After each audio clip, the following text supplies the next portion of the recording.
Hello friends, welcome to my channel all is well Raji. நான் உங்கள் தோழி ராஜி. நம்ம இன்றைக்கி ஒரு டிஃப்ரெண்ட்டான பாயாசம் ரெசிபி மூங்கில் அரிசியை வச்சு பண்ண போகிறோம். நீங்கள் மூங்கில் அரிசியோட பயன்கள் தெரிஞ்சுட்டு இந்த பாயாசம் ரெசிபி பண்ணிங்கன்னா ரொம்ப ஹெல்ப்ஃபுல்லாக இருக்கும். அதுக்குரிய டிஸ்கிரிப்ஷன் பாக்ஸில் அதுக்குரிய லிங்க்கை கொடுத்துருக்கேன். இன்னொரு மெத்தட் சொல்லித்தரேன். அது ஒரு ரொம்ப டிஃப்ரெண்ட்டான டேஸ்ட் இருக்கும் அந்த பாயாசம். அது நாளைக்கு அப்லோட் பண்ணுவேன். இப்போது மூங்கில் அரிசி பார்த்துக்கோங்க, கோதுமை மாதிரி இருக்குது. இதை 12 மணி நேரம் ஊற வச்சு வச்சுருக்கேன். ஒரு குறைஞ்சது 4 மணி நேரம் ஊறணும். நான் எப்போயுமே நைட்டு ஊற போட்டு காலையில் சமைக்கிற மாதிரி பார்த்துக்குவேன். இப்போது இது 8 மணி நேரமாக ஊறினா இன்னும் நல்லாயிருக்கும்.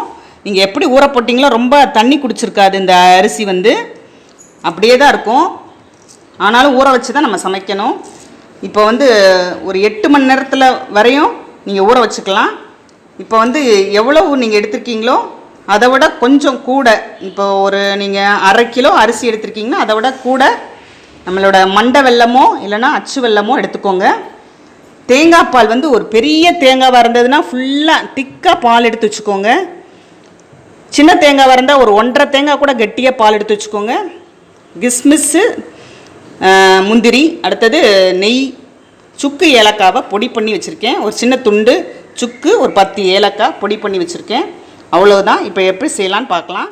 இப்போது ஒரு செம்பு தண்ணி எடுத்து கொதிக்க வச்சுருக்கேன். நல்லா கொதிக்கட்டும். அதே மாதிரி நம்ம வெல்லத்தை உருக்கி வச்சுக்கலாம். நல்லா கரையட்டும். கொஞ்சோண்டி ஒரு டம்ளர் தண்ணி ஊற்றி உருக்கி வைக்கிறேன். இந்த அரிசியை கொரன்னு அரைச்சி எடுத்துக்கிறோம். ரவை மாதிரி இருக்கணும். தண்ணி எதுவும் ஊற்றாதீங்க, வெறும் கொரன்னு அரைச்சி எடுத்துக்கிறோம். தண்ணியே ஊற்றாமல் இந்த ரவை பதத்தில் எடுத்திருக்கேன். கோதுமை ரவை இருக்கும்ல, அதே மாதிரி தான் இருக்கும். இப்போது நம்ம தண்ணியை அடுப்பில் கொதிக்க வச்சு இதை கலந்து விட்டு வேக வச்சுக்கிடுவோம். இப்போ தண்ணி நல்லா கொதிக்குது. நம்ம ரவையை அப்படியே கலந்து விட்டுக்கிடுவோம். இந்த மாதிரி மெத்தட் பார்த்திங்கன்னா கொஞ்சம் குறப்பாக இருக்கும் பாயாசம். அந்த அரிசி கடிபடும், அது ரொம்ப சுவையாக இருக்கும். இன்னொரு மெத்தட் மாவும் அரைச்சி ஊற்றுற மாதிரி இருக்கும். 2 மெத்தடில் உங்களுக்கு செஞ்சு காட்டியிருக்கேன். இது ஒரு டேஸ்ட்டு, அது ஒரு டேஸ்ட்டு. ரெண்டுமே டிஃப்ரெண்ட் டேஸ்ட்டு. கலக்கி விட்டுகிட்டே இருங்க. சிம்மில் தான் வச்சுருக்கணும். அடிப்பிடிச்சிரும்.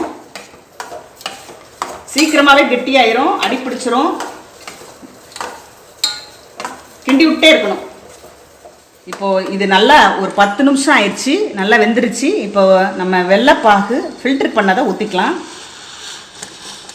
முந்திரியை வறுத்துக்கலாம். முந்திரி நல்லா வறுபட்டு முடிகிற நிலையில் கிஸ்மிஸ் பழத்தை சேர்த்துக்கணும். எப்பயுமே ரெண்டும் தீஞ்சிராமல் பார்த்துக்கோங்க. லைட்டாக கோல்டன் ப்ரௌன் முந்திரி பருப்பு ஆனோன்னு எடுத்து தட்டிடுவோம்.